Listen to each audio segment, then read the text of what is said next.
अलैहिस्सलाम हमारा दीन ऐसा है जो मस्जिद के अंदर है वो घर में भी है, जो पाकिस्तान में है वो मक्के और मदीने भी है। ऐसा नहीं है कि मस्जिद के अंदर तो दुआ जायज़ और बाहर दुआ ना जायज़। हम मस्जिद में नमाज पढ़ते हैं, दुआ करते हैं रब्बाना गफिरली वले वालिदैया।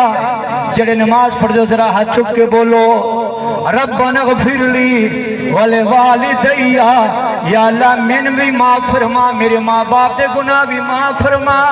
वलिल मुमिनीना, या अल्लाह जितने ईमान वाले हैं सबके गुनाह माफ फरमा। तो क्या सबके माँ बाप जिंदा हैं? जिनके माँ बाप जिंदा हैं वो जरा हाथ उठाकर बताएं। जिनके माँ बाप जिंदा हैं या बाप या माँ जिंदा है? देखो थोड़े से लोग हैं जिनके माँ बाप जिंदा हैं, ज्यादा वो है जो मेरी तरह बदबख्त हैं कि माँ भी दुनिया से चले गई, वालिद गिरामी भी दुनिया से चला गया। तो मस्जिद के अंदर तुम सारे दुआ मांगते हैं ना। तो जिनकी माँ फौत हो गई, जिसका बाप फौत हो गया, क्या वो मुशरिक हो गया जब उसने मरने वालों के लिए दुआ मांग ली है? पता चला कि मरने वालों के लिए मगफिरत की दुआ करना शिरक बिदअत नहीं है। ये दुआ इब्राहीम अलैहिस्सलाम ने मांगी थी। आखिरी जुमला अर्ज करके इजाजत चाहूंगा। गुफ्तगू जितनी भी मीठी हो फिर भी ज्यादा हो जाए तो मुनासिब नहीं है, क्योंकि ज्यादा मीठी चीज खाए तो शुगर की बीमारी भी पैदा हो जाती है। तवज्जो फरमाएं। आखिरी जुमला अर्ज कर देता हूँ। करीम आका अलैहिस्सलाम का एक सहाबी है, कौन है? आखिरी हदीस पाक। वैसे कहो तो मैं छोड़ देता हूँ, लेकिन क़यामत के दिन जवाब आपने देना है। तवज्जो फरमाएं। मेरे और आपके नबी अलैहिस्सलाम की हयात तैयबा है, मदीनतुल मुनव्वरा की पाक सरजमीन है। सहाबा किराम नबी अलैहिस्सलाम के परवाने हुजूर की ज़ियारत से मुस्तफीद हो रहे हैं। वो महफिल कितनी मुक़द्दस हो, वो बयान करने वाला कितना पाकीज़ा, सुनने वाले कितना पाकीज़ा लोग। इतने में एक सहाबी आया। कौन आया? ऊंचा बोलो। अब ये सबक मेरे साथ आपने पढ़ना है। कौन आया? सहाबी आया, आराबी आया। कौन आया? आराबी। आराबी का माने देहात का रहने वाले एक नौजवान आ गया। सहाबी आया, आराबी आया। और वैसे सहाबी नहीं थे जिस तरह के आजकल के मुरीद होते, वो पक्के मुरीद थे। आकर अर्ज करने लगे या रसूल अल्लाह या हबीब अल्लाह, अबू जान भी फौत हो गए, अम्मी जान भी फौत हो गई है, माँ बाप दोनों दुनिया से चले गए हैं। और या रसूल अल्लाह उनकी जिंदगी में मैं उनका बड़ा ताबेदार था, बड़ा वफादार था, उनकी हर बात में मानता था, बड़ा खुश मैंने उनको रखा। अल्लाह ताला हर मुसलमान को माँ बाप खुश रखने की तौफीक नसीब फरमाए। अल्लाह ताला ने, अल्लाह के महबूब अलैहिस्सलाम ने फरमाया, ऐ इंसान अगर तू अल्लाह को राजी करना चाहता है तो अपने माँ बाप को राजी कर ले, अगर अल्लाह को नाराज करना चाहता है तो अपने माँ बाप को नाराज कर ले। अगर तू देखना चाहता है कि खुदा राजी या खुदा नाराज है, अपने घर जाकर माँ बाप को देख लो। अगर माँ बाप राजी हैं तो खुदा भी, अगर माँ बाप नाराज हैं तो खुदा भी। तवज्जो फरमाएं। अब खुदा नाराज है तो काफी मसाइल पैदा हो जाएंगे। या रसूलल्लाह मैं उनका बड़ा ताबेदार था, नेकोकार था, उनको राजी रखता था, लेकिन अब मैं बड़ा बदनसीब बन गया। माँ भी फौत हो गई, अबू जान भी फौत हो गए हैं। मेरे मौला अब मसला मैंने ये पूछना है कि जिस तरह माँ बाप को मैं राजी करता था, क्या उनके मरने के बाद भी कोई ऐसा तरीका है जो मैं अपना लूं, अब्बू भी राजी हो जाए, अम्मी भी राजी हो जाए?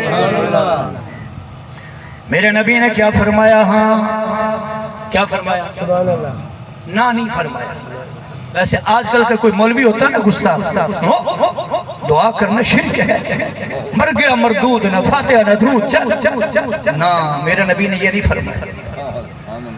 अल्लाह के नबी ने फरमाया, आखिरी जुमला सुनो, हाँ अगर तू माँ बाप को राजी करना चाहता है तो मैं तुम्हें 4 तरीके बता देता हूँ। ऊंचा बोलो सुभान अल्लाह। जिन्हें भूख लगी ओ बोलो सुभान अल्लाह। कितने तरीके? ऊंचा बोलो। ये दर्श है, ये निचोड़ है, ये मक्खन है। जमींदार सारा दिन मेहनत करता है बिलाखिर एक पाई उसे मक्खन मिल जाए, वही। अब ये मैं सारी तकरीर का निचोड़ बता रहा हूँ। गुलामों, नबी अलैहिस्सलाम के गुलामों, दीवानों सुनो। मेरे नबी ने फरमाया, मेरे गुलाम, मेरे सहाबी, मेरे शागिर्द, मेरे नमाजी 4 طریقے ہیں، کتنے؟ یا رسول اللہ بتا دیں، سنیں آپ بھی سنیں۔ پہلا طریقہ حضور علیہ السلام نے فرمایا الصلاۃ علیہما، الصلاۃ علیہما۔ میرے غلام، میرے صحابی، جب ماں فوت ہو جائے، باپ فوت ہو جائے، سب سے پہلا کام یہ کر ان کی نماز جنازہ ادا کر، تیرا باپ بھی راضی ہو جائے گا، ماں بھی راضی ہو جائے گا۔ اب اگر ماں باپ اپنے بچے کو نماز سکھائے، نماز جنازہ، پھر تو راضی ہو جائیں گے، بیچارے کو سکھایا ہی نہیں ہے، برادران پھر کیسے وہ کر لے گا؟ وہ تو مولوی صاحب کو بلا لے گا، خود وہاں مہمانوں کے لیے کھڑا ہوگا، بھی کون کون آیا کون نہیں آیا۔ پہلا کام اپنے ماں باپ کی نماز جنازہ ادا کر، ماں باپ کی نماز جنازہ پڑھ، ماں بھی راضی ہو جائے گی، باپ بھی راضی ہو جائے گا۔ دوسرا کام حضور علیہ السلام نے فرمایا، دوسرا کام یہ کر کہ جب ماں باپ فوت ہو جائیں، جنازہ ہو جائے، الاستغفار لہما، اللہ کی بارگاہ میں دعا کیا کر، یا اللہ میرے ماں باپ دونوں کو بخش دے، سبحان اللہ، یہ دعا کیا کر، تو پھر بھی ماں باپ کی روح قبر کے اندر راضی ہو جائے گی۔ کتنے ہو گئے؟ 2 ہو گئے۔ پہلا کام جنازہ، دوسرا کام دعا، اور تیسرا کام حضور علیہ السلام نے فرمایا ایفاء عہدہما، اپنی زندگی کے اندر اگر انہوں نے کوئی اچھا وعدہ کیا ہے، مسجد بنانے کا وعدہ کیا ہے، مسجد کو پیسے دینے کا وعدہ کیا ہے، کسی درس کے اندر مدد کرنے کا وعدہ کیا ہے، راستہ چھوڑنے کا وعدہ کیا ہے، کسی بھی نیک کام کا انہوں نے اپنی زندگی میں وعدہ کیا ہے، اب یہ مت کہو کہ وہ مر گئے، نا، وہ ماں باپ کے اچھے وعدے کو پورا کرو، جب آپ دنیا کے اندر ان کے کیے ہوئے وعدے پورے کریں گے، ان کی روح قبر کے اندر راضی ہو جائے گی۔ سبحان اللہ۔ چوتھا اور آخری کام حضور علیہ السلام نے کیا فرمایا؟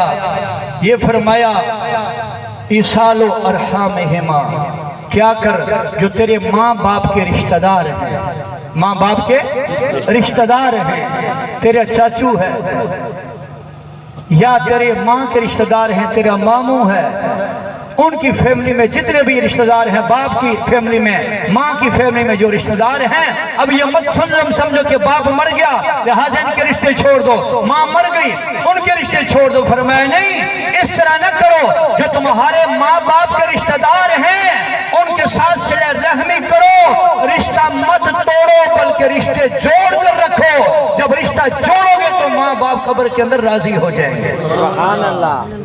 دعا ہے اللہ تبارک و تعالی آپ تمام حضرات اور میں گناہگار کی حاضری قبول اور منظور فرمائے۔ آپ حضرات نے کافی ٹائم دیا، اللہ تعالیٰ آپ کو اس ٹائم کا اجر عظیم نصیب فرمائے، اللہ تعالیٰ آپ کے کاروبار میں برکت نصیب فرمائے۔